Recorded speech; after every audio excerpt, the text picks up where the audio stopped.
memory.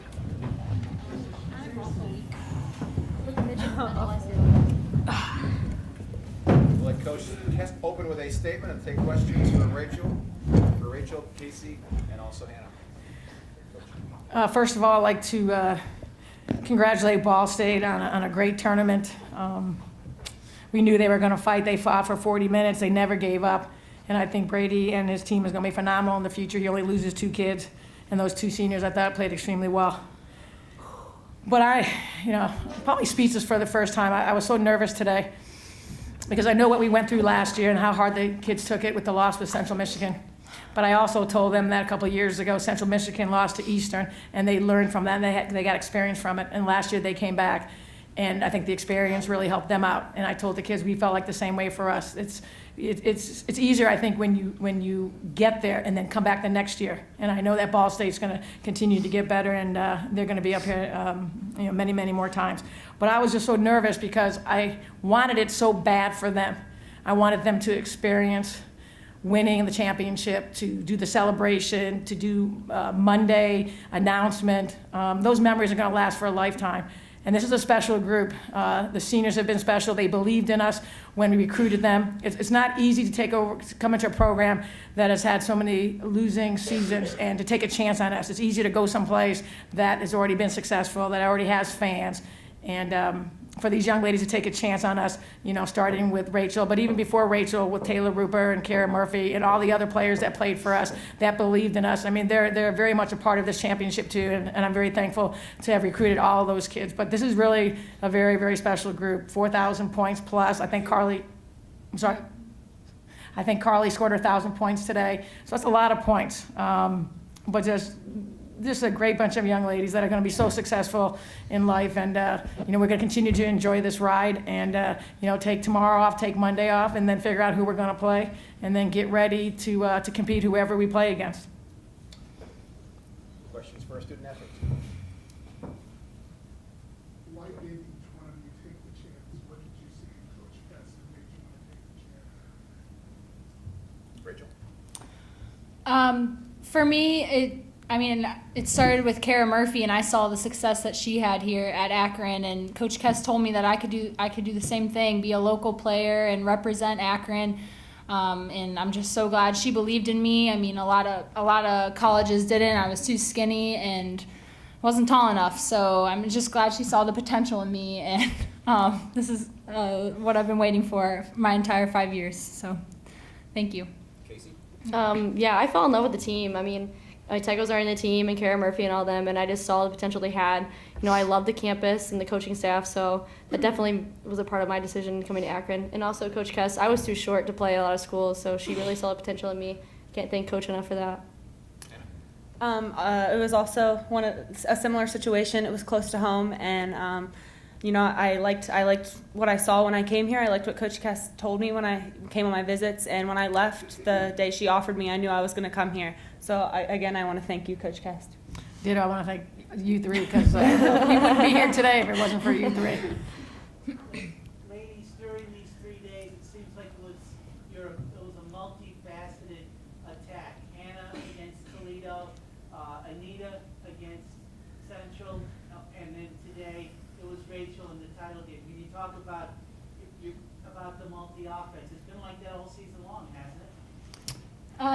Towards the beginning of the MAC play, we played as individuals, and we lost 3 games, and we had to figure out what we were doing wrong, and we weren't playing as a team. And now everybody has stepped it up, and it's just great to know that anybody can score and step it up at any time on the floor. So.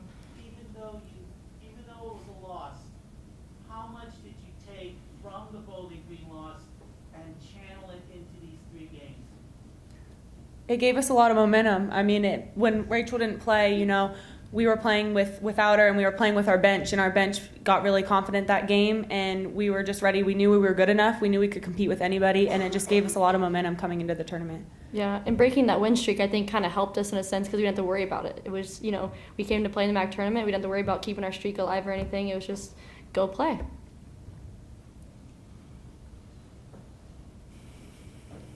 Any further questions for our student athletes? Good night, ladies. Let's get back to the locker room. Thank you. Thanks. Continue now with questions for Coach Kest. Absolutely.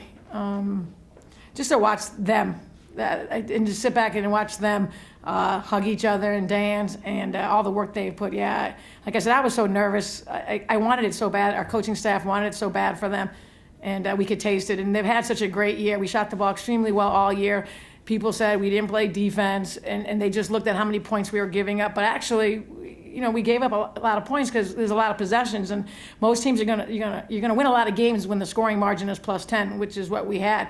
And I think I told our kids, if you're gonna win a championship here, you need to play great defense for these 3 games, and I think that we did that. And so I just wanted it so much for them, and it is sweet. But knowing these kids, they think they can go farther than this. I know I've had a couple of kids for a whole year talked about going to the Elite 16. And some people may laugh at that because we've never even won a MAC championship, and now they're talking about a Sweet 16. But those are the kind of kids I have. They have great vision. And so, yes, it was everything I expected plus more. You keep mentioning that you were nervous before the game. I was, yeah. What was going through your mind when they got your lead, cut the lead down to 10? That we have great senior leadership, that we were okay. I mean, some of those 3-pointers they make were from almost half court, and then a couple was just bad transition on our part. And and I know Brady's such a good coach. You didn't want that to happen, but it wasn't like I had 5 freshmen on the floor. And we just told them, composure, we have timeouts, we're okay, we've been here before, and we'll be okay. And, get the ball to Rachel. Coach, Brady isn't what it used to be, but I seem to remember your first press conference and the media day over at the hotel near here. Now that you've made the NCAA tournament, did it take longer than you thought, or is it about what you thought it would be timetable-wise? Well, I was a Division II coach for many years, and we went to the NC2A, so that was pretty sweet, a little bit different.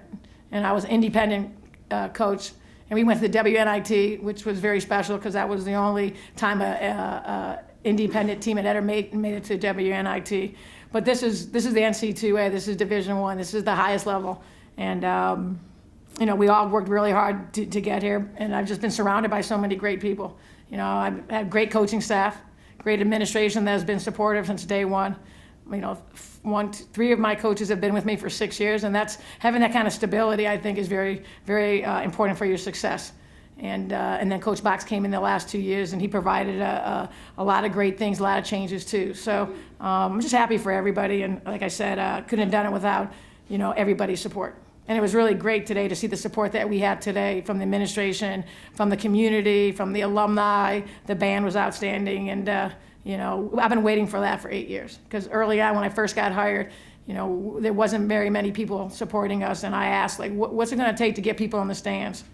And, it's you need to win. And to so see the kind of support that we've received over the last 3 or 4 years with this group has been really neat to see. One thing that I've caught on, and all of us that cover both the men and the women, is for Dan Peters. You have those, for Pete's sake, emblems on your uniforms. Talk about how the women's program has rallied behind Dan in his battles. Well, our young ladies have been very close with Dan as well as myself. And he's like a father figure to them. And Dan used to always come in my office probably once a week. And if you know Dan, he likes to talk, and he'd come in there for 10 minutes and he'd be in there for an hour, and we would have tea and just talk, and just great conversation. And so he developed a great relationship with our kids, and so we all took it very hard.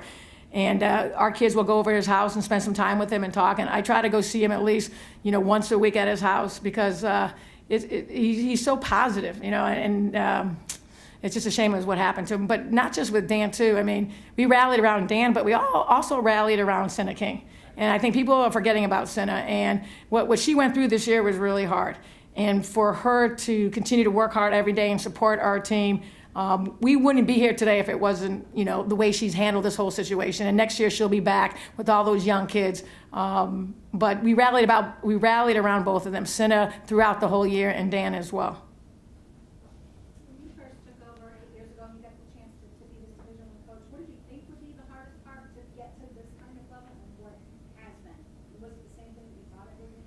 Well, it can't happen if you don't have administration support, and we got that from the very beginning. I don't know what it was like prior to my arrival, but I knew that everything that I asked for, I received when I first got here, and then continue with Tom and Mary Lou, continue to give us things that we needed to be successful and to compete with at that time, the Toledos and the Bowling Greens and those universities that continued to win, every year.